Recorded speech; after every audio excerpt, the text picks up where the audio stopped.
Está neste jornal o comentador de política da RTP, Ricardo Jorge Pinto. Olá, Ricardo, bem-vindo. Olá, Diz Capucho que esta decisão do Conselho de Jurisdição foi leviana, que a decisão veio de cima da liderança do partido ou da direção do partido. Também te quer parecer?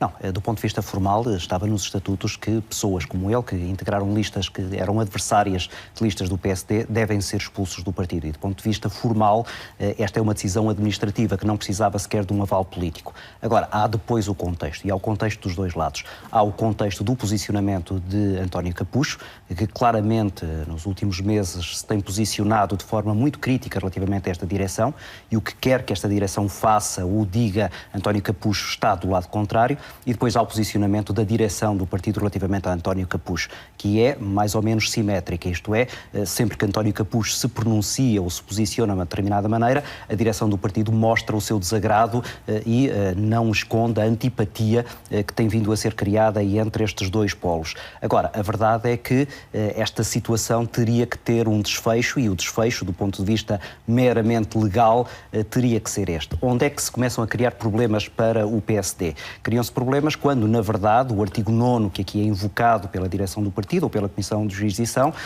não menciona apenas aqueles que foram candidatos em listas adversárias, mas também aqueles que apoiaram listas adversárias. E a verdade é que aí o PSD está a fechar os olhos a centenas, se não a milhares de situações que se espalharam pelo país nestas eleições autárquicas. Por essa razão que tu invocas, leva-me a perguntar se, independentemente deste tipo de sanções, de penalizações estar consagrada nos estatutos do partido, se pode ou não ter havido alguma espécie de pressão por parte da cúpula do PSD, por parte da direção?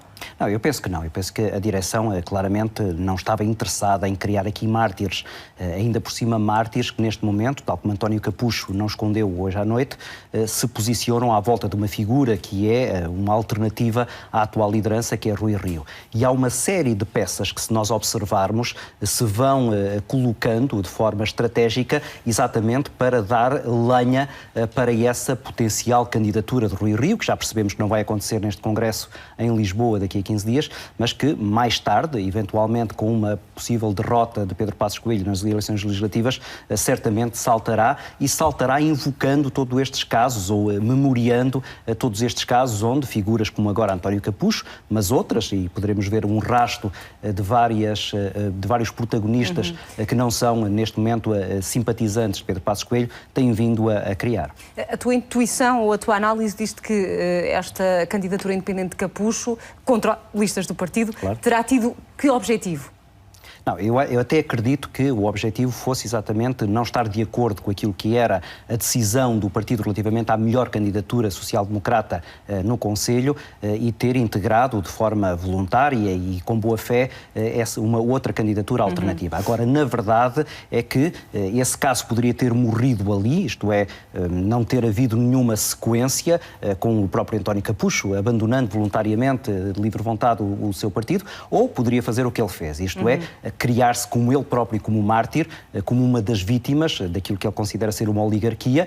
Ele usou quase a expressão talibãs, que não aceitam a sua dissidência relativamente àquilo que é. Mas tu condescendes ou não que há ou houve em algum momento uma deriva na organização interna do PSD com o poder nas mãos dessa tal oligarquia de que falava Capucho? Não, há neste momento nichos que estão claramente desalinhados da direção do PSD e que não escondem isso e que estão a utilizar isso do ponto de vista político para criar não apenas pressão sobre a direção.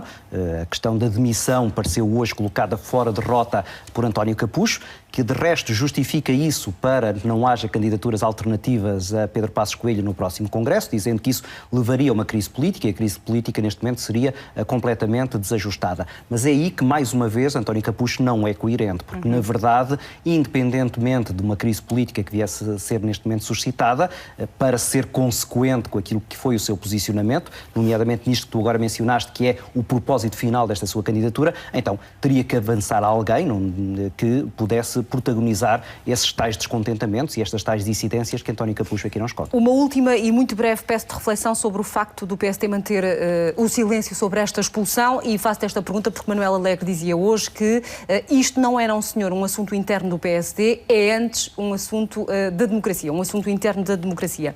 Tu concordas com Manuel Alegre? Não, não concordo. Não concordo porque das duas uma. Ou aceitamos a existência de partidos, e partidos são clubes que têm regras, têm normas, têm estatutos e que têm que ser cumpridos, senão instala-se o caos, ou então uma outra versão da democracia, com a qual eu, abrindo aqui um parênteses sem grande significado, concordo até mais, que é uma democracia que não vive apenas à volta da sombra dos partidos e que tem, nomeadamente, candidaturas independentes para vários órgãos que podem, de alguma forma, protagonizar aquilo que é o desejo de não ter que cumprir essas mesmas regras.